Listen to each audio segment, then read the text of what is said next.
किसान भाइयों नमस्कार। एसटीआर खेती में आपका एक बार फिर से स्वागत है। किसान भाइयों आज हम बात करने वाले हैं गेहूं की अंतिम सिंचाई के बारे में। वैसे बहुत से किसान भाई अलग अलग गेहूं में सिंचाई करते हैं, जैसे कुछ किसान भाई 3 सिंचाइयाँ करते हैं तो कुछ 5 सिंचाइयाँ करते हैं। हमारा जो ये गेहूं का खेत है यहाँ पर आपको दिखा दें कि इसमें बालियाँ निकल आई हैं। अभी तक हमने जो है इसमें 3 सिंचाइयाँ की हैं और अब बालियाँ निकल आई हैं, तो अंतिम सिंचाई जो हमको करनी है वो बालियाँ निकलने की अवस्था में करनी है। क्योंकि अब जो है इसमें अभी तो आप देख रहे होंगे कि यहाँ पर आपको फूल दिखाई पड़ रहा है, तो ज्यों ही फूल ख़त्म होगा उसके बाद हम इसमें अंतिम सिंचाई कर देंगे।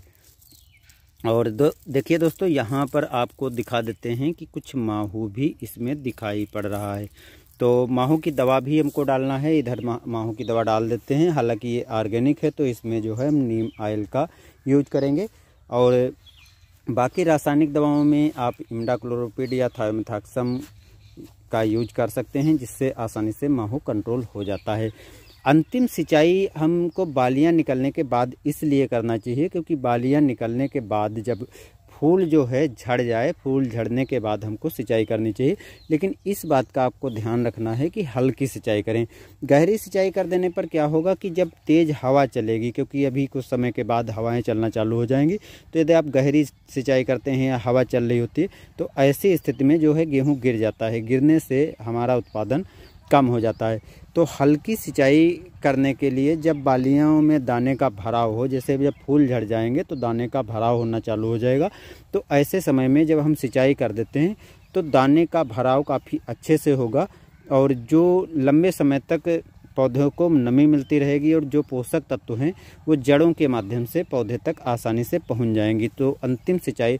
और बाकी रही दोस्तों अंतिम सिंचाई पर, जैसे बहुत से किसान भाई क्या करते हैं, बालियां निकल आई हैं तो बालियां निकलने के बाद जो है इस अवस्था में 0050 उर्वरक का यूज करते हैं। दोस्तों हमने कई बार बताया, कई वीडियो में बताया है कि बालियां निकलने की अवस्था में आपको 0050 या किसी भी उर्वरक का यूज नहीं करना चाहिए, क्योंकि इससे कोई बहुत ज़्यादा बेनिफिट नहीं होगा, बाकी आपका नुकसान ज़्यादा हो जाएगा। लेकिन बालियां निकल रही हैं, यदि इस समय माहू है, आपके खेत में माहू लगा हुआ दिखाई पड़ रहा है, तो माहू के लिए आप दवाओं का यूज करें।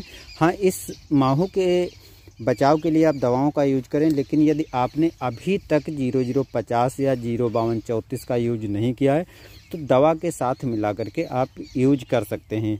लेकिन आपको फिर से कहेंगे वही कि अब इस समय जब आप इसका यूज करेंगे तो ज़्यादा बेनिफिट नहीं मिलने वाला है।